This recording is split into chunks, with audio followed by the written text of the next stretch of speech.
So if you live with PTSD or complex PTSD, five things for this. Um, Definitely need to work with a therapist regularly and work with a psych nurse to help you find the right medications for balancing yourself out, for balancing your system. Those are critical. And again, tied to that, like with medication, as I said in the depression video, I strongly, even for PTSD as well, I strongly recommend Spravato treatments. If you have tried medication and they're not working for you, if that bar of joy for life is below ground and medication is not lifting it to a level that is livable, then consider Spravato because it has made a huge change for me and many people in their PTSD and their complex PTSD. So, number two, learn about the vagus nerve and your nervous system because most people who live with PTSD and definitely who live with complex PTSD have a tendency to have that activation into the fight and flight. We have hyper activated systems and hyper vigilant brains watching for any threat, partly because at its root, our nervous system does not feel safe, right? So learning about your nervous system and the vagus nerve will help you identify if you are in a hyper arousal state, in that fight and flight, or if you have collapsed into the hypo freeze, right? The freeze state. That goes very commonly with trauma, this cycle between hypo. And this is because when your trauma is something that you can't escape, you can't run from it, and you can't fight it, then the system just collapses into the hypo, which is the preparation for death, really, is what's happening in our system. So it's that feigning death, right? But that cycle, oh, it's brutal. It's like you're on a constant roller coaster.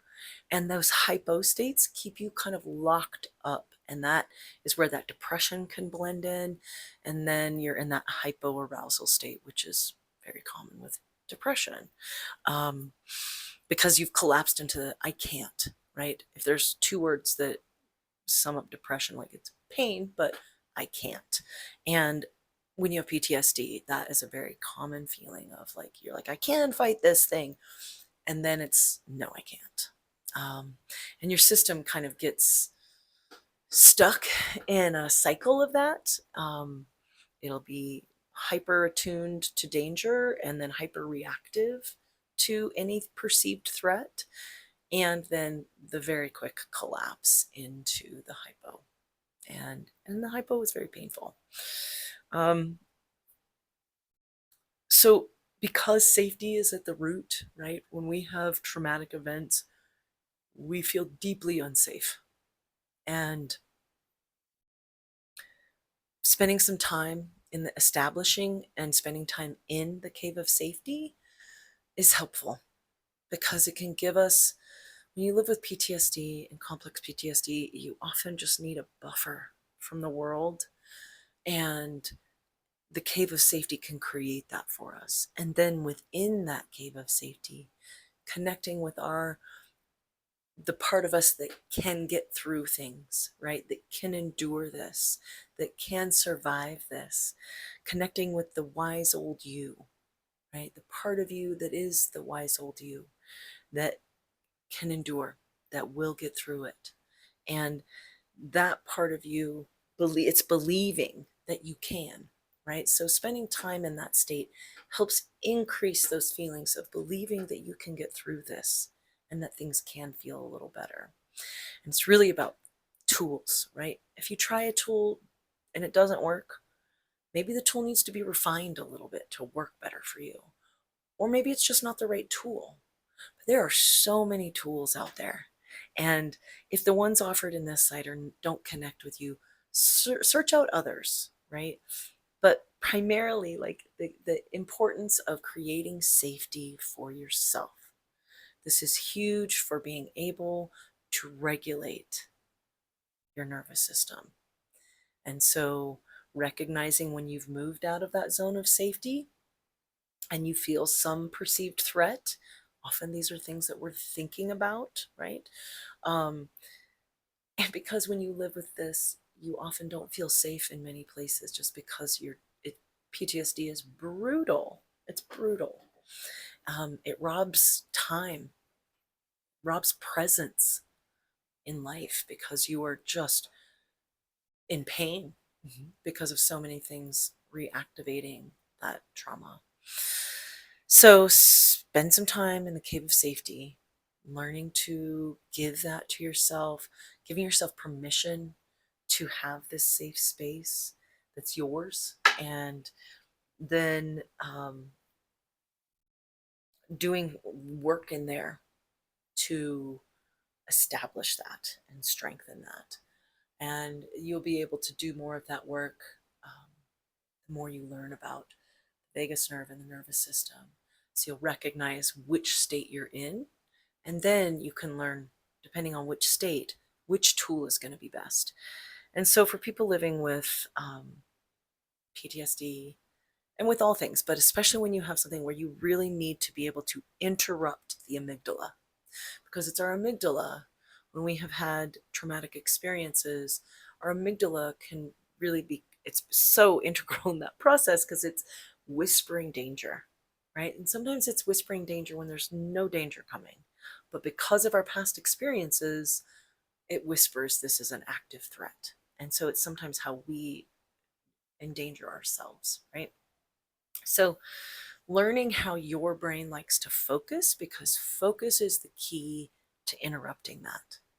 So figuring out, really go to the focus page and really figure out how your brain likes to focus, which sense is the strongest one for catching and captivating all of your attention, and and then which imagery, right? Like once you identify which sense is the strongest, then it's okay. So if it's a sound, if you're auditory, then what kind of music really grabs all your attention?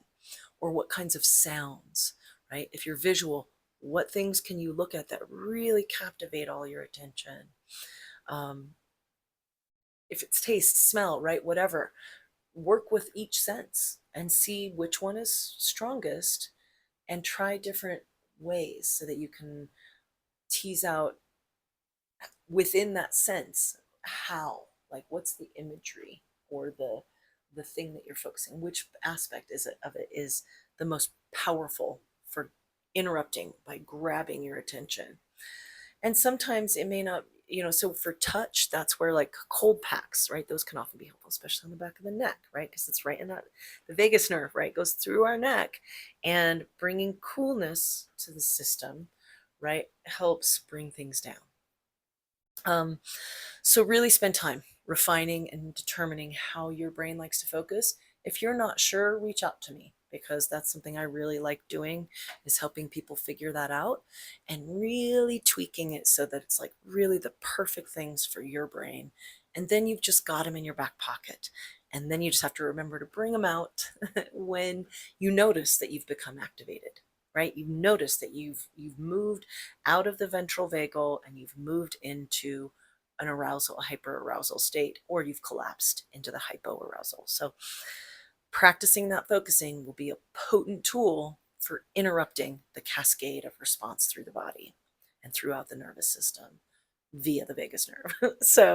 Um, so really teasing those things out are going to be very important. And just remember that you didn't choose to have your trauma happen to you, and learning how to move through the world when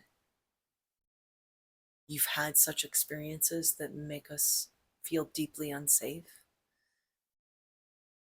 Be gentle with yourself and just know that the world as a whole is pretty clueless. I mean, yes, there's been a lot of movement towards recognizing the importance of about how trauma can impact us in such profound ways, and there's more trauma informed care out there.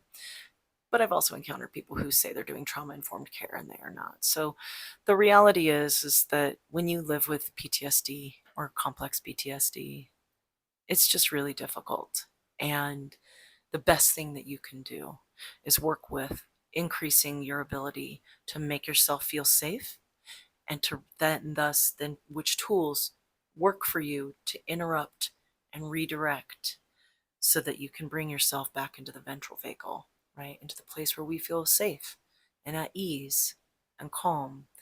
And spending time in that cave of safety helps us to do that through connecting with the part of us that can get through it, through seeing ourselves getting through it, and through giving ourselves permission to have a space like that that is just for us and that is designed to infuse us with safety and that sense of unconditional love and acceptance. So turn to those things. Each of them you will find helpful. You can move into mindfulness practices when you want to uncover and understand, when you want to see and explore more of what comes up. But avoid those practices if you don't feel able or ready to allow what might come up. And don't judge yourself if you don't. If you can't do that, just work with stabilization, and focus meditations or focus brain exercises are really beneficial for stabilizing the mind. And so be kind to yourself, because you're walking through the world experiencing it in a very different way from most people. And just know that most people don't understand. And they might want to, but they're probably going to say a lot of stupid things to you that are really going to make you feel worse. So watch that toxic positivity video, because with complex PTSD as well, very important to notice and be aware of toxic positivity. And that's not going to help you.